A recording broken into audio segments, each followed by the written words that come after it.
Hello, my name's Pauline. I'm a 62-year-old woman. Yes, I know I'm a little too old to be able to write a story for the internet, but I have some nice people who have helped me write this at the retirement facility I'm staying at. That's right. I'm living in a luxurious retirement facility, and today I want to tell you all about how I got here. First, let me give you some background information. I got married when I was 23 years old to the love of my life. We tried for 2 years to have a child, and finally I got pregnant. It was a high-risk pregnancy because of some underlying conditions I had. So my husband and I knew that this would probably be the last child we'd have. I gave birth to my son, Peter, and my world felt complete. Peter was my husband's and my joy. There was nothing that we let him lack. Unfortunately, when Peter was 10 years old, my husband passed away. It was devastating for both of us, but we held on to each other to make it out of the grief. I raised Peter single-handedly after that. It was very hard. My husband and I barely got by when both of us were working, so after his death, taking care of all our bills fell on my shoulders. For the first 2 to 3 years, I struggled a lot. There were days when I'd go hungry so Peter would eat.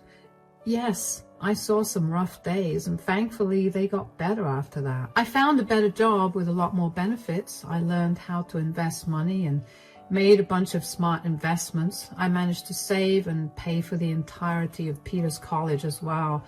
I didn't want Peter starting off with any loans on his shoulders, so I made sure to work extra hard for that. By the time Peter graduated and was living on his own, I was living more than comfortably. I continued to stay in my same small house because it was a reminder of the happiest days of my life and of my husband. This is only relevant because you'll understand why Peter never suspected me of having saved so much. Anyway, while in college, Peter met my now daughter-in-law, Lindsay. The two of them met in their first year of college and began dating shortly after. They were inseparable, and I was happy for both of them. They brought out the best of each other, and not to mention the only thing that mattered to me was my son's happiness. I did everything I could to make sure he never lacked anything, so it made me happy to see that even his romantic needs were fulfilled by Lindsay. Peter and Lindsay moved in together after they graduated. They didn't visit me as much, but I made sure to visit them whenever I could. We spent holidays and other occasions like birthdays together, but that's it. This was how it worked for a few years, so imagine my surprise when Lindsay suddenly invited me over to their place for dinner on a random Tuesday. I accepted the invite and went over. Peter and Lindsay seemed a little nervous, but I dismissed it. We had a great dinner, and once we were done with it, I thanked them for it. Thank you for inviting me over to your place for dinner, you two. It was lovely. Of course, Mom. I hope you liked what you had for dinner. I mean, I spent a lot of time cooking it, and I specifically made what Peter told me was your favorite. Whoa, I loved it. It was delicious, I promise. Why do you look so nervous, though? Is something wrong? Well, Mom, we actually had to ask you something. Oh, of course. Go ahead and ask away. So, you know how Lindsay and I have been dating since freshman year in college? Yes. Well, this weekend, Peter proposed to me. Oh my God, that's wonderful. I'm so happy for you two. Congratulations. Thank you, Mom. Yeah, I really didn't think the proposal would happen anytime soon, considering we've been dating for 8 years now. That's Peter for you. He loves to make you wait, but, not to be like this, but what does this have to do with needing to ask me something? Yeah, so about that. Since we've gotten engaged, Lindsay and I have been discussing the kind of wedding we want. And after taking a look at our savings, we've realized that we're going to have to wait a lot longer than we thought to have the wedding of our dreams. So we were wondering if maybe you could help pay for the wedding. Of course, why wouldn't I? My only son is getting married, and you bet that I'm going to make sure he gets the wedding of his dreams. Really? Of course. Why in the world were you two so nervous about this? Did you honestly think I'd turn you down? Well, we asked my parents, and they adamantly told us that they weren't helping, only because they don't have much money to spare right now because they're paying for my sister's college. Oh, I don't have any big bills to pay off right now, so of course I'll help. But you have to promise me that the two of you will make some time to see me more frequently. Of course, Mom. That goes without saying. I was ecstatic for Peter and Pauline. I was so happy that they were finally tying the knot. I mean, it's every mother's dream to see their child get married and then have a stable life. And if I could help make that dream a reality, why would I not? Peter and Lindsay were constantly telling me how grateful they were for my help, and I kept assuring them that there was no need for so much gratitude. I won't mention the exact amount, but I did spend a lot of money on their wedding. They both wanted a big wedding with nearly 150 guests, and I was not going to deny my only son what he wanted for his big day. So I never set a budget with them, and I had no problem with how much I spent. I still don't. After they got married, over the next few years, I continued to help them out financially. When they needed help putting down a down payment for their house, I loaned them the money. When they needed help purchasing new cars, I loaned them the money. When they were generally low on money at the end of the month, I helped them out. Once again, this is relevant, which is the only reason I'm saying this. I'm not a bitter old lady, I promise. I enjoy being able to help them because I considered it part of my duty as Peter's mother to make his life easier than mine was. Anyway, aside from all the financial help, Peter, Lindsay, and I got a lot closer as a family. We called each other every other day just to check in, and also made it a point to meet once a week or every other week for dinner, and on some occasions, lunch. These dinners or lunches were either hosted at my place or theirs. I considered these meals quality time spent with them, and I always felt great by the end of it. The only reason I didn't feel so good every day was because I continued to work well past the age of 60. Now, I know that's old, but I've been working for so long and I know what being destitute feels like, so I was scared to stop working. But one day I happened to look at my retirement savings and realized I had way more than enough to live on. I decided it was time to retire then. Once I had retired, I decided to invite Peter and Laura to dinner at my place, and I prepared them a feast. The two of them looked surprised to see so much food.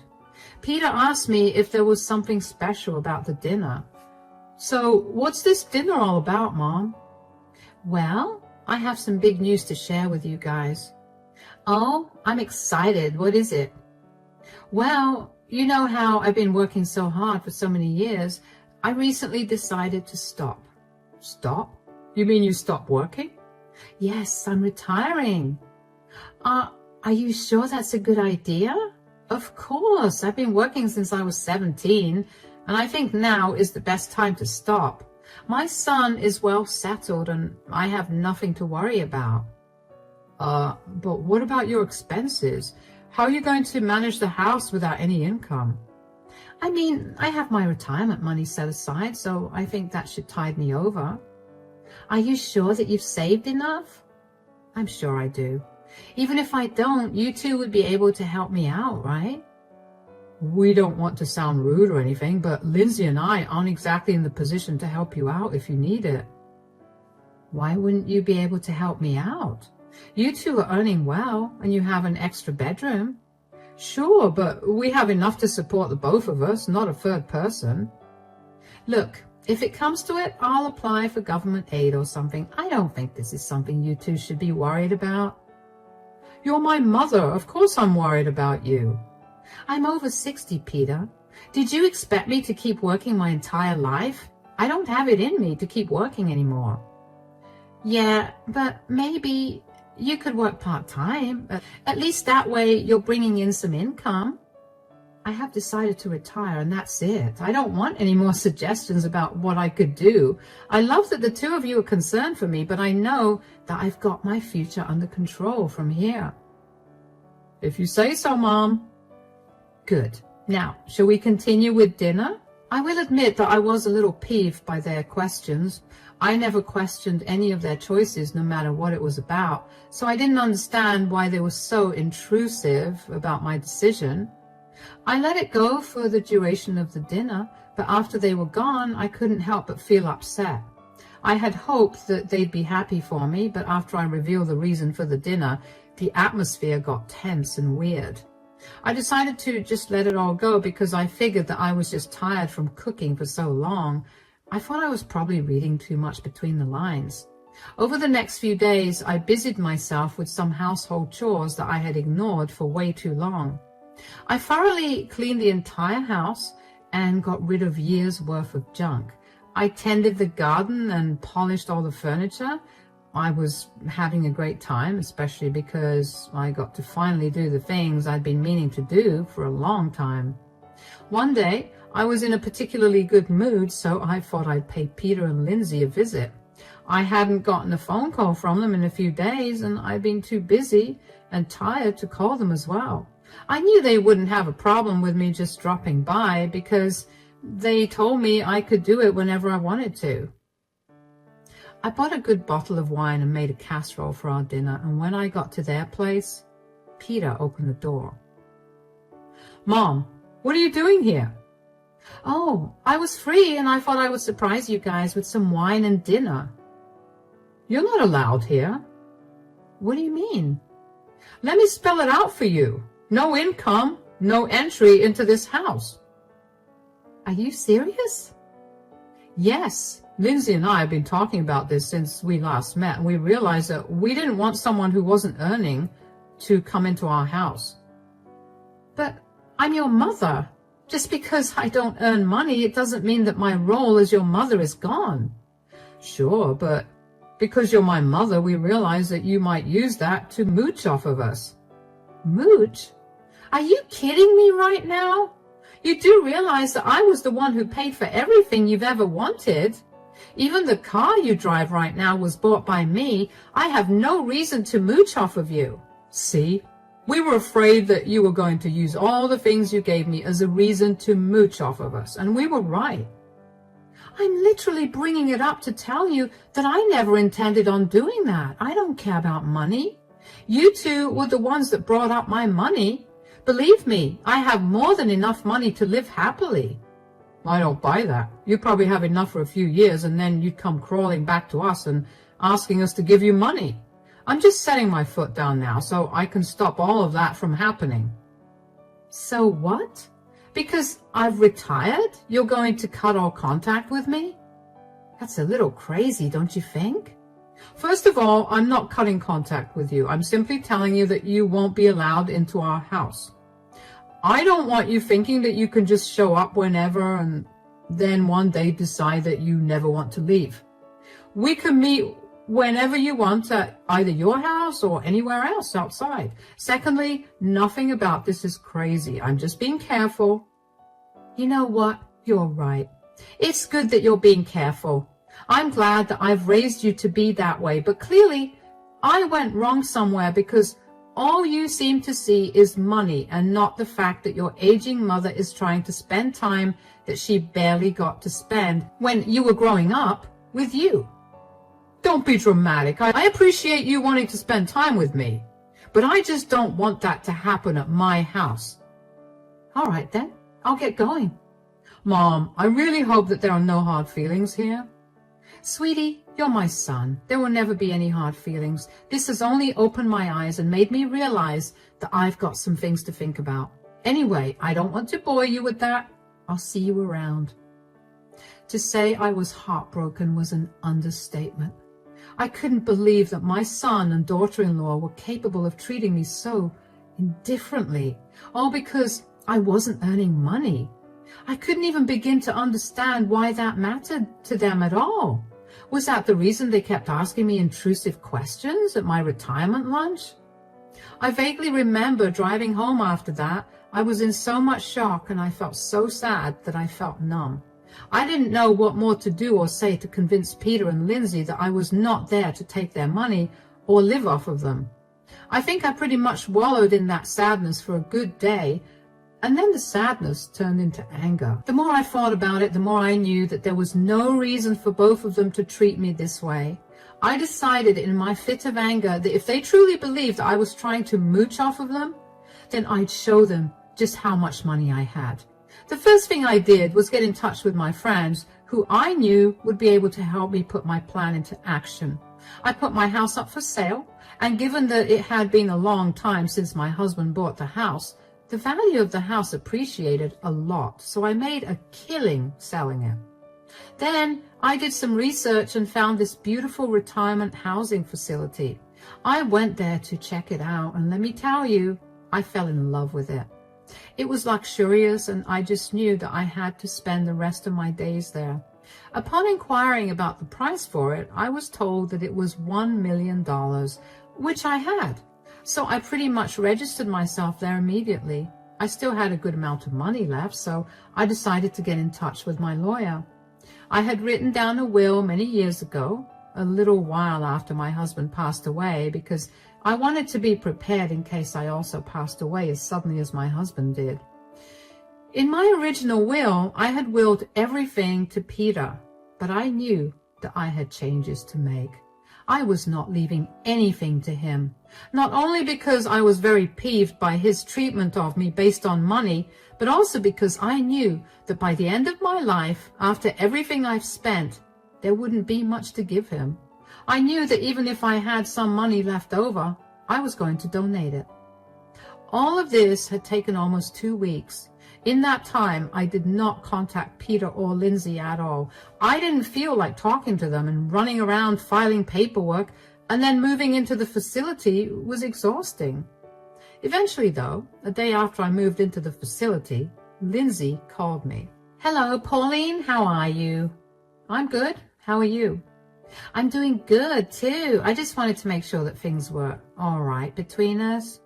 "Of course it is. Why are you asking?"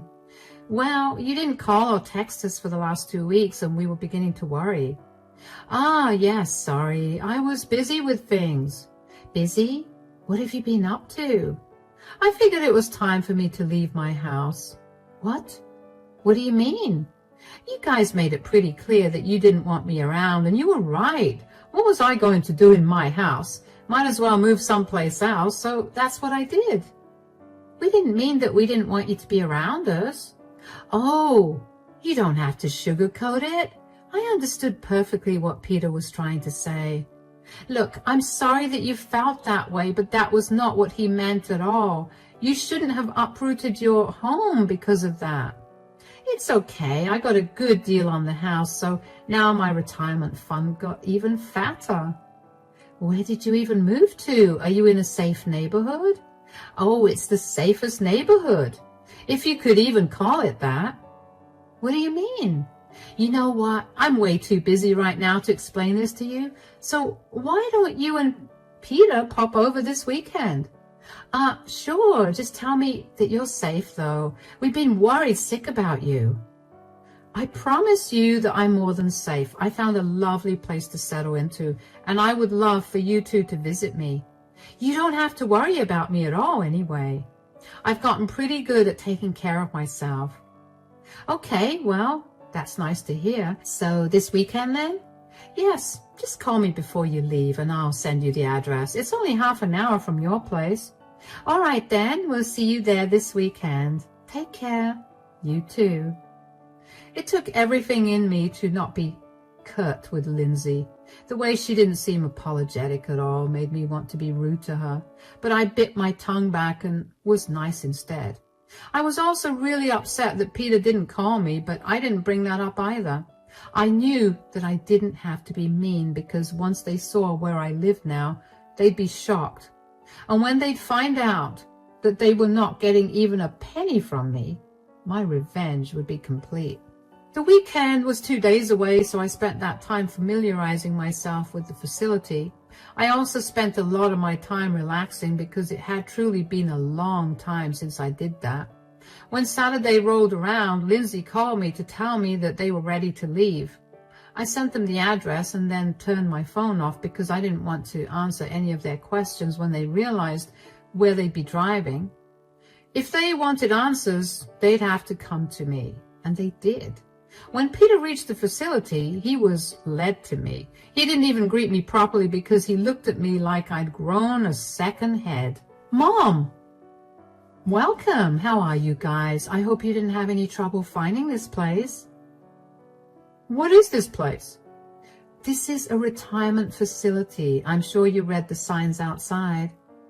Yes, but why did you move here? And how? This place looks really expensive. Well, I figured since neither of you two were keen on meeting me regularly, I'd move into this place.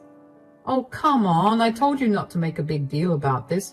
I looked into this and it costs at least $1 million to get into this facility. How did you have any of that money? I told you two that I was more than comfortable with my retirement. I made a lot of smart investments over my life and I saved a lot. Not to mention, I got a great deal when I sold the house. When you work 45 years, saving up $1 million is not that hard. You had $1 million and you spent it on this? All to prove a point to us? Don't you think you could have spent that on something better? This is a waste of all your money. What would you rather I spend my money on? You made it clear that I was not allowed into your home because I wasn't earning money. I wanted to spoil both of you, but you rejected that, so I thought I might as well make the best of my retirement years before it's time for me to go. Look, we get that you're upset with us, but you shouldn't have spent all your money on this. Who said that I spent all my money on this? I still have more than enough to tide me over for the rest of my life. What? I told you that I had everything ready for me. When you told me I wasn't allowed into your house that day, I realized that I needed to turn things around. I didn't think I'd be able to host you two at my place without feeling some resentment towards you, and I didn't want to spend my time alone at all times, so this was my best option. Mom, we're so sorry. We didn't mean to make you feel like we were leaving you alone. It's okay, sweetie. Now that I'm done with all the paperwork and lawyer fees, I'm just going to relax here and you two can come over whenever. Lawyer fees? Oh yeah, I had to redo my will because, you know, a big chunk of my savings went into financing my stay at this facility. Oh, so how much exactly is left for me? Left for you, sweetie? I have nothing left to give you. What? What do you mean? Well, I spent a good portion on this place, and the remaining amount is my fun money and my medical expenses. There's nothing left to give you. Are you being serious right now? You blew all your money on yourself and you've left nothing for your son? If I remember correctly, you two were making enough to support yourself, so you clearly didn't want me to help, right? You're psychotic. You got so upset at your son that you cut him out of your will and spent all your money on yourself. I worked hard for this money. I provided Peter with everything he needed, and when I thought he'd be happy that I was done working, he turned around and showed me his true colors. I was nothing but a big fat wallet for the two of you.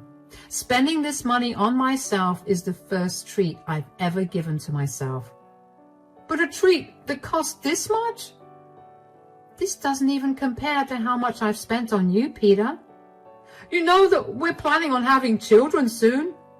You couldn't have put aside something for them? You're making enough to save up, Peter.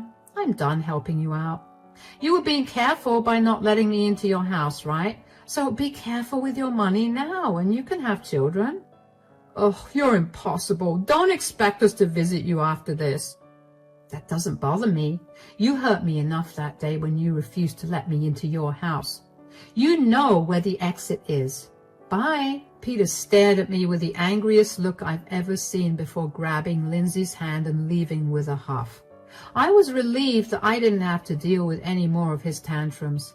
I felt bad that I was not going to be leaving him with anything, but I knew that it was not going to teach him anything. Besides, I didn't want Peter to feel bad after I was gone. I wanted him to understand why he was wrong for treating me differently just because I was no longer earning any money.